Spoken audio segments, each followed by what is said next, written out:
Kekecewaan Rasulullah kepada Khalid bin Walid sang pedang Allah. Nama Khalid bin Walid cukup populer dalam Islam awal sebagai panglima perang yang gagah berani dan kerap memenangi pertempuran. Rasulullah sendiri menjuluki sahabatnya ini dengan sebutan Saifullah, yang berarti pedang Allah. Dalam Islam, perang diperbolehkan sepanjang untuk pertahanan diri. Agama Samawi ini melarang memeluknya, melakukan penyerangan kepada siapapun, bahkan dengan alasan menyebarkan Islam sekalipun.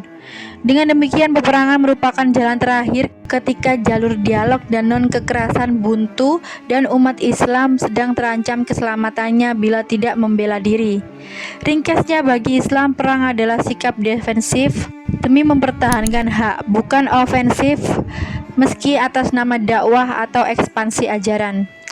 Pujian Rasulullah kepada Khalid bin Walid terungkap dalam kalimat berikut.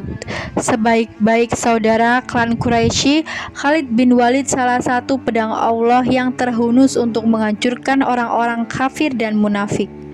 Hanya saja suatu ketika Rasulullah kecewa berat dengan tindakan Khalid bin Walid lantaran kecerobohan yang berakibat menghilangkan nyawa umat Islam sendiri. Cerita tersebut bermula ketika Khalid bin Walid bersama pasukannya pergi ke Bani Jazimah untuk mengajak mereka masuk Islam. "Masuklah agama Islam," perintah Khalid kepada mereka yang menyambutnya. "Kami adalah kaum muslimin," sahut mereka. "Letakkan senjata kalian dan turunlah," instruksi Khalid lagi. "Tidak, demi Allah, karena setelah senjata diletakkan pasti ada pembunuhan. Kami tak bisa mempercayaimu dan orang-orang yang bersamamu. Tidak ada perlindungan buat kalian kecuali jika kalian mau turun." Khalid pun mengancam. Akhirnya sebagian orang Bani Jazimah mengikuti perintah Khalid, namun sebagian lainnya membangkang. Mereka bercerai-berai. Lantas Khalid pun bertanya, "Siapakah kalian, kaum muslimin atau kaum kafir?" "Kami adalah kaum muslimin yang menjalankan sholat, membenarkan Muhammad, membangun masjid di tanah lapang kami dan mengumandangkan azan di dalamnya," jawab mereka. Dalam hadis, mereka tidak bisa mengucapkan aslamna, kami sudah masuk Islam. Akhirnya mereka mengatakan syabana, syabana, kami telah berpindah agama. Maksudnya berpindah dari agama lama ke Islam. "Buat apa senjata yang kalian bawa?" lalu tanya Khalid. "Ada permusuhan antara kami dan sebuah kaum Arab. Oleh karena itu kami khawatir kalian adalah mereka hingga kami pun membawa senjata," jawab mereka. "Letakkan senjata kalian," instruksi Khalid lagi. Mereka pun menuruti perintah Khalid untuk meletakkan senjata. "Menyerahlah kalian semua sebagai tawanan," kata Khalid. Kemudian Khalid menyuruh sebagian dari kaum untuk mengikat sebagian yang lain dan membagikan mereka kepada pasukannya. Pada waktu pagi buta, juru bicara Khalid berteriak, "Siapapun yang memiliki tawanan, bunuhlah dia." Banu Sulaim pun membunuh tawanan mereka. Namun kaum Muhajirin dan Ansor menolak perintah ini. Mereka malah melepaskan para tawanan. Peristiwa yang terjadi di bawah kepemimpinan Khalid ini akhirnya sampai juga ke telinga Rasulullah.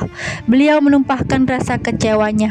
"Ya Allah, aku tidak bertanggung jawab atas perbuatan Khalid." Nabi mengulang ucapan ini 2 kali.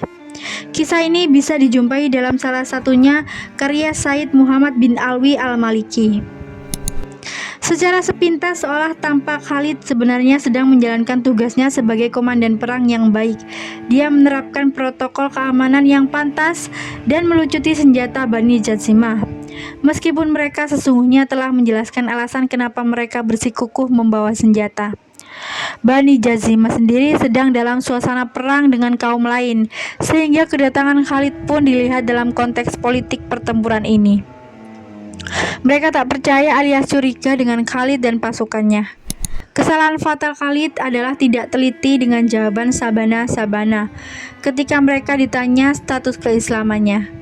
Mungkin ia mengira mereka keluar dari agama Islam. Padahal sebaliknya, sikap tergesa-gesa dan tidak berhati-hati tersebut akhirnya memakan korban nyawa saudaranya sendiri. Khalid memilih buru-buru menghakimi lawan bicaranya sebagai seorang kafir. ketimbang berhati-hati dan menghindari prasangka. Kecerobohan membuatnya langsung menjadikan mereka tawanan. Celakanya konsekuensi terburuk kemudian muncul, pembantaian. Seandainya prinsip lebih baik salah memaafkan daripada salah menjatuhkan hukuman dipegang kuat-kuat, mungkin Rasulullah tidak akan menyesali tindakan sembrono sang pedang Allah itu. Terima kasih sudah menonton video hari ini. Jangan lupa untuk selalu berikhtiar di jalan Allah Subhanahu wa taala. Wassalamualaikum warahmatullahi wabarakatuh.